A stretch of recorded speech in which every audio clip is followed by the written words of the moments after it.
I was 23, sitting at the same kitchen table where I'd eaten my first bowl of cereal, when my mother told me I had two choices: marry rich or leave her house. She said it while slicing strawberries with surgical precision, like she was talking about the weather. No raised voice. No dramatic pause. Just one clean sentence delivered between bites of her chia seed yogurt. My fingers curled around the chipped mug in front of me, knuckles whitening. The silence that followed was louder than any argument we'd ever had.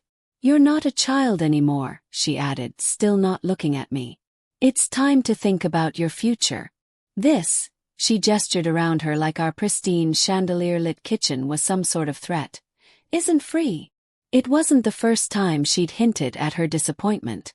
I didn't have a ring. I didn't have a wealthy boyfriend. I didn't wear heels or pearls or network at charity galas. I just graduated with a degree in English, and I was working part-time at a bookstore while trying to figure out what came next. Apparently that wasn't good enough. In her eyes, I was wasting my looks. Wasting my potential. I should have been married to someone with a legacy name and a second home in the Hamptons by now. Instead, I was wearing thrifted jeans and dreaming of writing novels no one would read. Every dinner conversation was a rerun of the same theme. When would I snap out of it? When would I get serious? When would I start making smart choices? But this was different. This wasn't subtle. This was a line in the sand. She finally looked up, eyes cold and glossy. "You think life is about passion. About scribbling poems and struggling in apartments with peeling paint. That's a fantasy. Grow up." I wanted to laugh. Or scream. Or throw my mug across the marble counter. But I didn't do any of those things. I sat there, staring at the woman who had raised me to believe love was transactional and stability had a price tag. My mother, the same woman who'd once read me fairy tales before bed, now telling me that my only happy ending was through a bank account. I shouldn't have been surprised. She had lived this way her whole life. Married young to a man with money, stayed beautiful and silent, treated comfort like currency. I was just the next investment she expected a return on. Still, her words cracked something open in me. Not because they were new but because they were final. I realized in that moment that if I stayed I would become her. And the part of me that still believed in my own life, my own story, couldn't let that happen. So I looked at her and said nothing. Not yet. But I knew. I wasn't going to marry rich. And I wasn't going to stay. My mother started training me for marriage before I even understood what marriage was.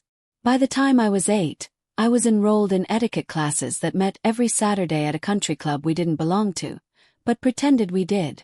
I learned how to sit with my ankles crossed, how to hold a salad fork, how to smile without showing too much gum. I wasn't taught to speak up. I was taught to charm. At 10, she signed me up for modeling lessons. Not because she wanted me on a runway, but because she believed posture and poise were currency.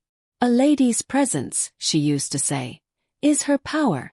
By 14, I knew the difference between peony and blush lipstick, how to fake laugh at a man's joke, and how to exit a conversation without ever making it about me. That was the unspoken rule of our household. Never make it about you. My mother used to sit at her vanity every morning, brushing her hair until it gleamed like a commercial, reciting her morning affirmations. Not about her soul. Not about purpose. But about beauty, grace, desirability. She'd look at me through the mirror and say, "Pretty is a passport, darling. Don't lose it." And I believed her. Because my mother was living proof of her philosophy. She had grown up on the outskirts of comfort. One of 5 siblings, a father who drank, a mother who worked nights. Then she met my dad, who came from old money and inherited houses instead of renting them. She always told the story like a fairy tale. How she met him at a charity event, how he said she was the most elegant woman he'd ever seen, how he married her within a year.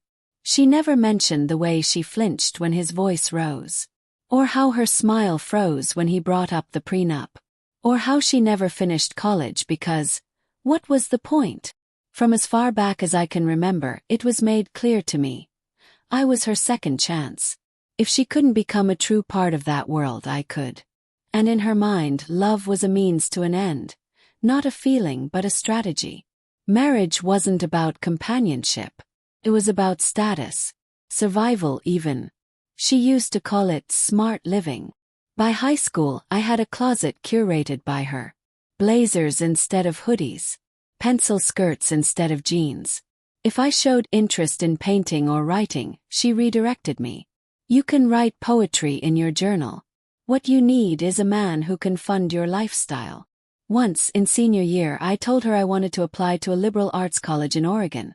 A small school nestled in the forest, known for its creative writing program. Her face hardened. And become what? A starving poet. Well, you'll go to Eastbrook. That's where the sons of senators go. I still remember how she flipped through the Eastbrook alumni magazine like it was a menu, circling last names she recognized. These are the kind of people you should be around. I didn't have the language then, but I knew something was wrong. I knew love wasn't supposed to feel like a transaction. I knew the small flicker in me, the one that lit up when I wrote short stories in spiral notebooks or read novels under my blanket with a flashlight, meant something.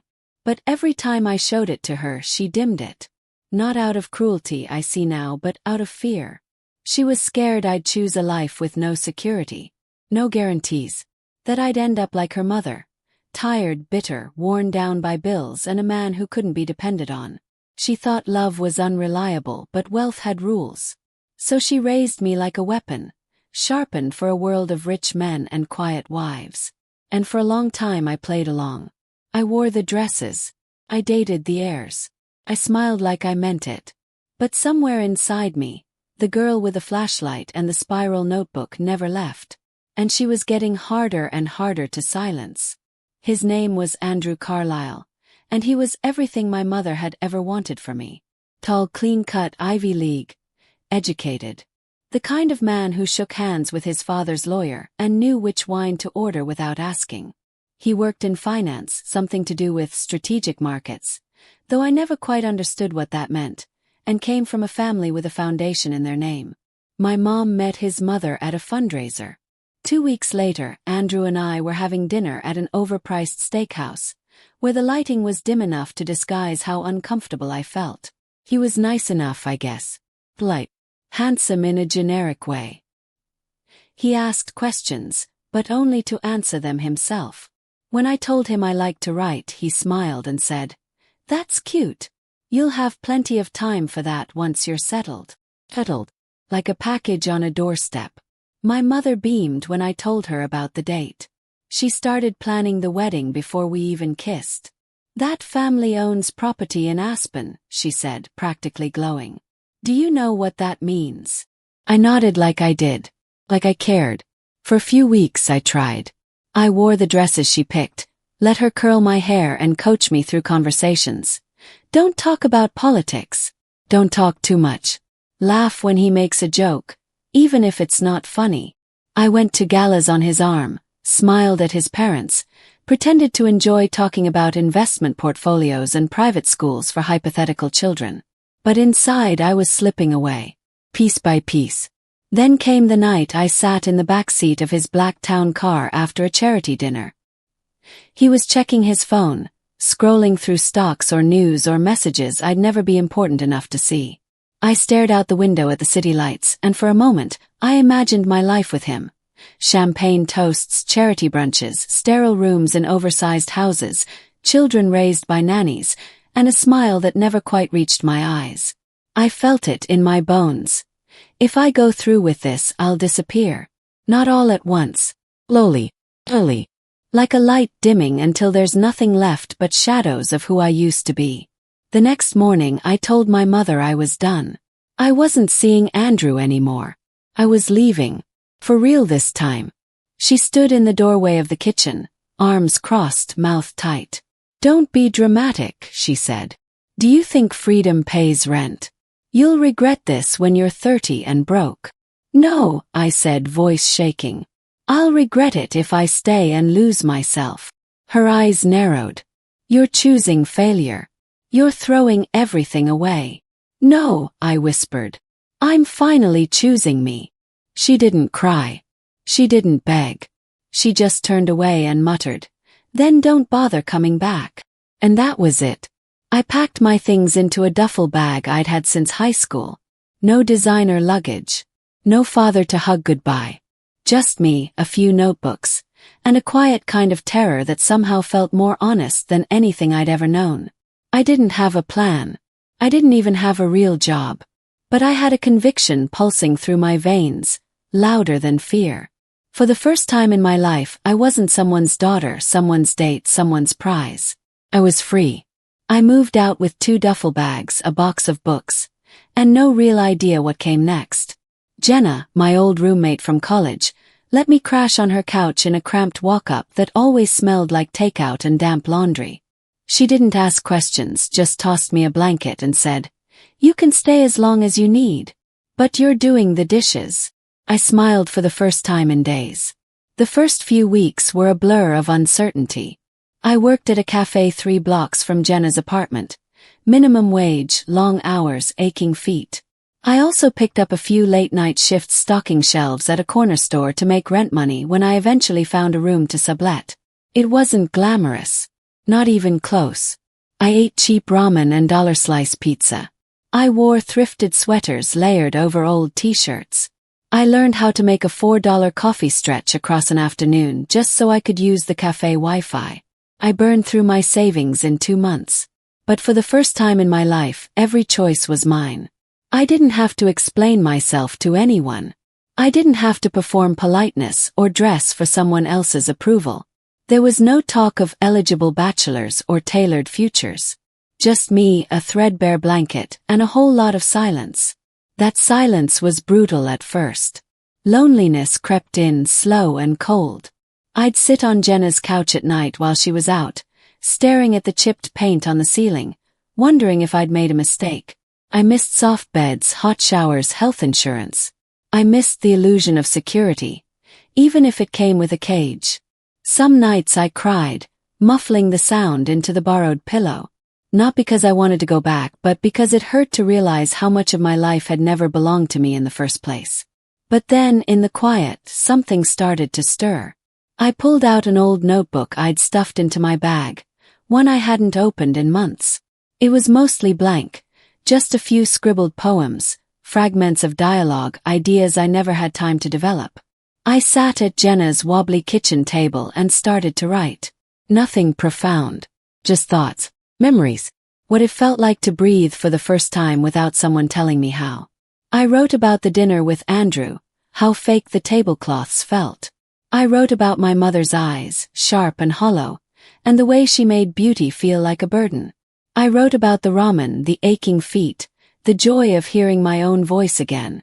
And slowly, word by word, I started to feel whole. I bought cheap watercolor paints from a dollar store on a whim. I hadn't painted since middle school, but I remembered how it felt to create without purpose. I stayed up late some nights, listening to soft music while the colors bled into the paper like the world I was building inside myself. No rules, no expectations, just expression. I didn't post my writing anywhere. I didn't show my paintings to anyone. They were just for me. And for the first time that was enough. I still struggled. Rent was late more than once. My shoes had holes. My mother hadn't called, and I didn't expect her to. But every day I walked a little taller. I looked in the mirror and saw someone I recognized. Not the polished, poised girl I'd been raised to be, but the woman I was becoming. She was tired, sure, but she was real. There's a strange kind of power in having nothing left to lose. You start to figure out what actually matters. You find joy in strange places. A sunny morning off work, a second-hand book that speaks to your soul, the moment your paycheck hits and you know you made it through another week. My life wasn't curated anymore. It wasn't beautiful in the way my mother would understand. But it was mine. I landed my first real writing job almost by accident. I was refilling a customer's coffee at the cafe when I noticed her reading a worn copy of The Bell Jar. I mentioned it was one of my favorites and we started talking. Her name was Mariah, early 30s, editor for a small but well-regarded literary magazine. She asked what I did besides pour lattes, and I half-jokingly said, "I try not to give up on myself." She laughed, then asked if I wrote. I told her about my notebook, the stories and essays I kept hidden like secrets. She handed me her card and said, "If you ever feel like sharing them, email me." I almost didn't. Fear has a way of sounding reasonable. But a week later, I sent her a short piece I'd written about my mother's obsession with table manners. How women are taught to be neat, silent, pretty things instead of people. Mariah replied the same day. "This is sharp and honest. Let's talk." That email changed everything. I started freelance writing. First for her magazine, then others. Personal essays, book reviews, op-eds about girlhood and money and the myths we're raised to believe. I didn't make much, not at first, but every published word felt like reclaiming a piece of myself. Writing was no longer a hobby I had to hide.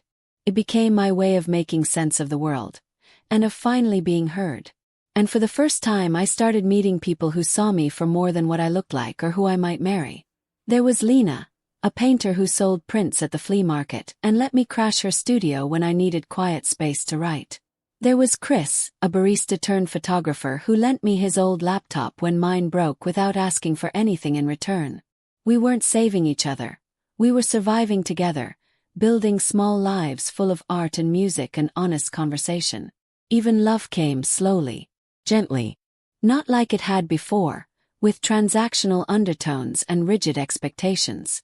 But in the form of someone who didn't care if I made 6 figures or had a 5-year plan. Someone who listened, who asked me what I wanted, and who didn't try to fix me when I didn't have the answer. He wasn't a prince. I wasn't a prize. We were 2 people choosing each other, moment by moment, without pretense. I'd be lying if I said I never thought about my mother.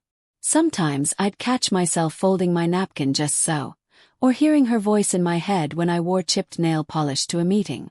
There were days I missed the illusion of structure she gave me, even if it came wrapped in chains. But I was learning to unlearn. Therapy helped. So did late-night conversations with Lena over cheap wine, or the hours I spent writing about all the ways we measure worth that have nothing to do with money. I started to see how deeply my mother's fear had shaped her, and how it had nearly shaped me. Her definition of success had always been narrow. Wealth, status, safety. But mine was expanding, slowly, like lungs after holding your breath too long. Success, I learned, could look like waking up without anxiety clenching my chest. Like paying my rent with money I earned doing work I loved. Like saying no without guilt. Like choosing solitude over shallow company. Like knowing who I was when no one else was watching. Peace didn't come in a single moment. Came in pieces. In the quiet satisfaction of editing a sentence until it finally felt right. In the smile on Lena's face when I bought one of her prints with money from my first big pitch. In the warmth of someone holding my hand and asking about my day, not my appearance. In the realization that I didn't have to prove myself to anyone. Not anymore. I wasn't rich. I didn't own a designer bag or live in a penthouse or host cocktail parties with hedge fund managers. But I was free. I was fulfilled. I had rebuilt a life from the ground up. Messy, imperfect, and wholly, entirely mine. One night, months later, I walked by a boutique window and caught my reflection. For a second, I almost didn't recognize the woman staring back. She looked grounded, steady. She wasn't performing anything. She was simply existing. And that, I realized, was enough. It had been 3 years since I left when my mother finally reached out. No apology. No real acknowledgement of what had passed between us. Just a text, sharp and sweet like a blade dressed in sugar. Saw your article in the magazine. Proud of you. Let's have lunch. I stared at the message for a long time. I had imagined this moment 100 different ways. Sometimes I thought I'd ignore her. Other times I pictured us yelling, crying, hugging. But when it actually happened, all I felt was stillness. Like a tide had gone out and left behind only what mattered. I agreed to meet. Not because I needed her validation. But because I was ready to see her without shrinking. She arrived at the cafe wearing pearls, flawless as ever. Her smile was tight, eyes scanning me like she was still measuring. I was wearing jeans and an oversized sweater with a paint stain on the sleeve. I didn't offer excuses. I didn't need to. You look different, she said, her tone straddling compliment and concern. I am, I replied simply. We made small talk. She asked if I was seeing anyone serious, then offered not so subtly. You know, you still have time to meet someone successful. Someone who can give you a better life. There it was. The old script, just under a new coat of polish. I didn't raise my voice. I didn't roll my eyes. I just looked at her, really looked, and said, I already have a better life. May not be your version, but it's mine. She went quiet for a moment, and for the first time I saw something flicker in her face. Not understanding maybe, but recognition. Like she could finally see I wasn't trying to rebel. I had simply chosen a path where I didn't have to disappear.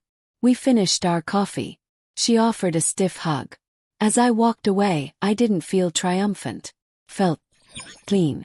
Like closing a door that had been creaking open for too long.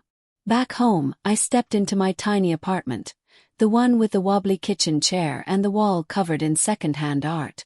My writing desk was cluttered with notebooks and coffee mugs. The radiator clanked like a ghost. I had no trust fund, no pearls, no legacy to inherit. But I had a life that was real. That night, I curled up on the couch, my cat asleep on my chest, music humming softly from the speaker. I was alone but not lonely. The kind of quiet I once feared had become my sanctuary. And I thought, this is the family I built. Me. People I chose. The freedom I fought for. The peace I protect. Every day I choose this life again.